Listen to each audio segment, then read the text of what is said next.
ujue kwenye maisha yako kuna aina fulani za elimu za muhimu sana kuzifahamu. Kwa maneno mengine, kuna aina ya maarifa ambayo ukiwa nayo yanaweza kukusaidia kufanikiwa kwa kiwango kubwa zaidi, na yako ya aina kadhaa. Mara nyingi unakuta mtu anakuwa nayo aina moja tu. Sasa ni muhimu sana kuona unavyo balance ili uwe na maisha ambayo yamefanikiwa katika nyanja mbalimbali za maisha yako. Ya kwanza kabisa, unahitaji maarifa juu ya kwako mwenyewe, yani elimu inayokuhusu wewe mwenyewe. Elimu inayokuhusu mwenyewe ndio ile ambayo tunaita self development.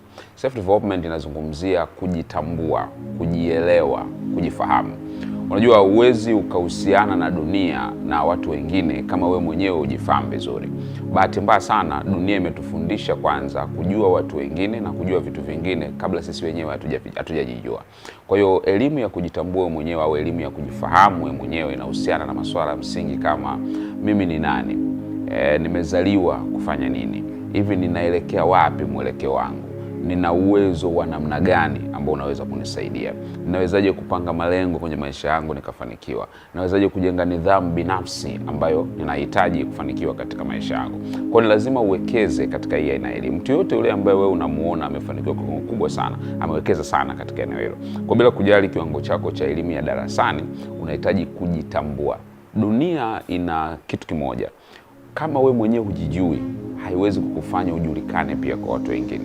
Kwa maneno mengine, kama haujitambue wewe ni nani, dunia nayo itagoma kukutambua wewe ni nani. Kwa badala tu ya kuishi ukiwa unaendelea na maisha bila kujali na kujitafuta, jitafute kwanza kabla dunia haijakutafuta. Kwa maneno mengine, kabla watu hawajakutafuta kukupa fursa, hawajakutafuta kukupa kazi, hawajakutafuta wahudumie kupitia biashara yako, hawajatafuta kuhusiana na kipaji chako, jitafute kwanza. Ukijitafuta, ukijipata, unawaruhusu watu wengine pia wakutafute na wakupate. Kwa hiyo kwanza ni yale maarifa yanayokuhusiana na wewe mwenyewe. Lakini ya pili, unahitaji maarifa ya namna ya kuhusiana na watu wanaokuzunguka, ambao tunaita ni interpersonal relationship. Kwa maana kwamba vitu vingi unavyohitaji kwenye maisha yako vinapatikana kwenye mikono ya watu. Fursa ambayo wewe unaitafuta, unaililia, pengine unafunga na kuomba au unatamani uipate, iko kwenye mkono wa mtu. Kuna wakati mwingine fursa unayoitafuta mtu anahitaji kupiga simu moja tu, au mwingine anahitaji kurecommend tu, kuambia kwamba huyu hapa, mpatieni fursa. Kwa maneno mengine, kama unataka kufanikiwa pia na kuongeza kazi yako ya mafanikio, ni lazima ujue namna gani unahusiana na watu wanaokuzunguka. Hii ina maana ni kujua vitu kama saikolojia ya watu ikoje, ni kujua vitu kama ninawezaje kushawishi watu wengine, nawezaje kunegotiate, kujadiliana na mtu mpaka akanipa anachotaka, nawezaje kuonyesha thamani yangu mbele za watu, nawezaje kuzungumza na watu nikaeleweka na nikakubalika pia. Haya mambo yote haya yanahusiana na mahusiano yako na watu wengine. Watu ambao wana kitu kizuri, nakuta na kipaji kizuri au ana ujuzi mzuri, mara nyingi kama hajui kuhusiana na watu huwa afiki mbali sana. Kwenye professional development au kupanda kwako juu kitaaluma, huwa tunasema kwamba unapoanza taaluma yako unachohitaji zaidi ni technical skill, ule ujuzi wa kuhusiana na kile unachokifanya.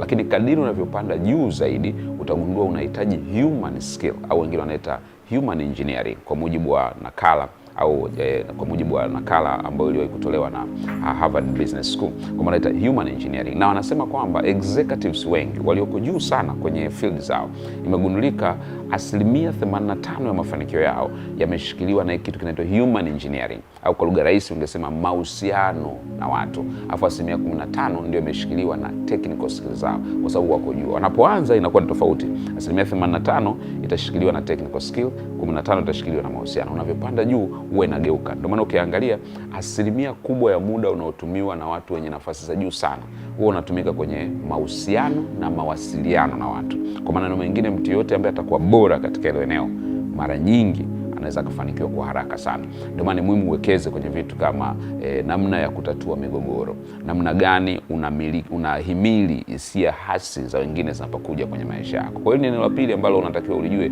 kuhusiana na maisha pamoja na watu wengine, unavyoishi nao, unavyohusiana nao. Eneo la tatu, unahitaji kujua juu ya spiritual system au mifumo ya kiroho. Nimeandika kitabu changu kimoja kinaitwa Mifumo 10 inayotawala dunia. Na mfumo wa kiroho ni kati ya kitu nimezungumza kule ndani. Unachotakiwa kujua ni kwamba kwenye maisha yako wewe ni mwanadamu, lakini ni roho iliyoko ndani ya mwanadamu. Ndio maana watu tunasema mwili wa marehemu. Kwa maneno mengine, marehemu mwenyewe sio mwili ambao unaona. Kwa Joel halisi sio mwili wangu. Joel halisi ni yule ambaye yuko ndani yangu. Kwa kuna siku nikiondoka kwenye mwili wangu unabaki pale. Kwa maneno mengine, lazima niwe na ufahamu namna gani huyu ambaye haonekani kwa macho naweza nikamlisha, naweza nikamboresha, naweza nikamuimarisha. Anahitaji nini ili kukua? Anahitaji nini ili kustawi? Mtu yote yule hapa duniani, hata ambaye anasema haamini katika Mungu, kuna kitu anakiamini. Kuna kitu anakiamini. Ndio maana akipata shida, kuna namna atatafuta msaada mahali fulani. Na kitu kinachoonyesha kwamba unahitaji msaada ni kwamba utatafuta nguvu ambayo iko juu zaidi yako. Kwa hiyo ni vizuri sana kujua namna gani unafahamu swala zima linalohusiana na mambo ya kiroho. Usiadharau, kwa sababu mara nyingi watu wanapofika katika shida, utagundua ndipo wanapoanza kutafuta msaada. Lakini njia nzuri ni kujiimarisha kwanza katika eneo lako. Kwa pata ufahamu kulingana na imani yako, kulingana na unachokiamini, lakini pata ufahamu uimara katika nguvu za kiroho. Wote wanasema kwamba wale ambao wanakuwa na nguvu za kiroho ndio wanatawala katika mwili pia. Kitu cha 4 au maarifa 4 ambao unahitaji ni namna mifumo ya dunia inavyofanya kazi. Dunia inatawaliwa na mifumo. Kwenye kila field ulioko kuna mfumo unatawala. Kwa mfano kwenye biashara uko mfumo wa kibiashara. Mfumo umejengwa na watu, lakini baada ya watu kujenga ule mfumo unakuwa una masharti fulani. Kuna watu wanaruhusiwa kuingia na kuna watu hawaruhusiwi kuingia. Kuna mifumo imechagua baadhi ya watu na kuna mifumo imesema watu hawa wasiwepo kabisa. Ukienda kwenye football pia kuna mifumo yake. Ndio maana mtu anaweza kuwa na kipaji lakini asipate nafasi ya kucheza Ulaya au asipate nafasi ya kucheza timu kubwa zaidi duniani, kwa sababu iko mifumo. Hiyo mifumo ndani yake kutakuwa kuna mapromoter, sijui kutakuwa kuna maagent, kuna vitu mbalimbali viko kule ndani. Kwa hiyo wewe pia katika eneo liloko, kama uko kwenye siasa, jua kwamba mifumo ya siasa huwa inafanya kazi namna gani. Kama kwenye biashara, mfumo wa biashara huwa unafanya kazi namna gani. Kama uko kwenye michezo, mfumo wa michezo huwa unafanya kazi namna gani. Kwa sababu wakati mwingine unaweza kukuta kwenye mfumo yule ambaye ni main actor afaidiki sana kama watu wengine. Kwa mfano kwenye mchezo wa ndondi, kwa mfano kuna wakati nilikuwa naona kuna malalamiko, wakati fulani Tyson alikuwa analalamika kama vile Don King ambaye ni promoter wa boxing kama vile amemdhulumu, lakini Don King akasema hapana, tuliingia mkataba na tulikubaliana na ukanipa pesa yangu. Na unaona baadaye Tyson akawa akafilisika, akawa hana pesa, lakini Don King bado akaendelea kuwa na kipato kikubwa sana. Kwa sababu gani?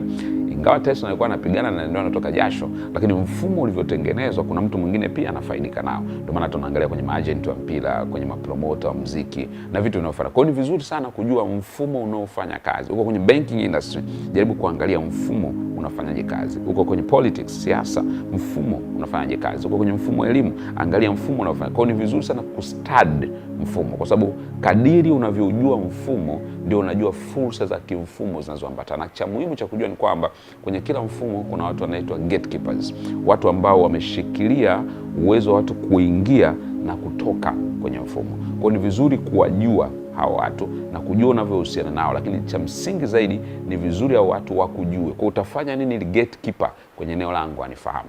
Hivi ni vitu ambavyo unahitaji kuvijua ili uweze kuimarisha uwezo wako na kuongeza kasi yako ya mafanikio. Watu ambao wameshindwa kujua haya maarifa 4 niliyotaja wamechelewa sana kwenye mafanikio yako. Na wewe pia ni muhimu uanze kuwekeza. Sijajua wewe kwa sasa unafikiri ni yapi kati ya hayo 4 niliyozungumza unahitaji kuanza kuwekeza kwa kasi sana ili uongeze kasi ya mafanikio yako. Niandikia hapo chini kwenye comment na mimi nitafurahi kuendelea kujifunza pamoja nawe. See you at the top.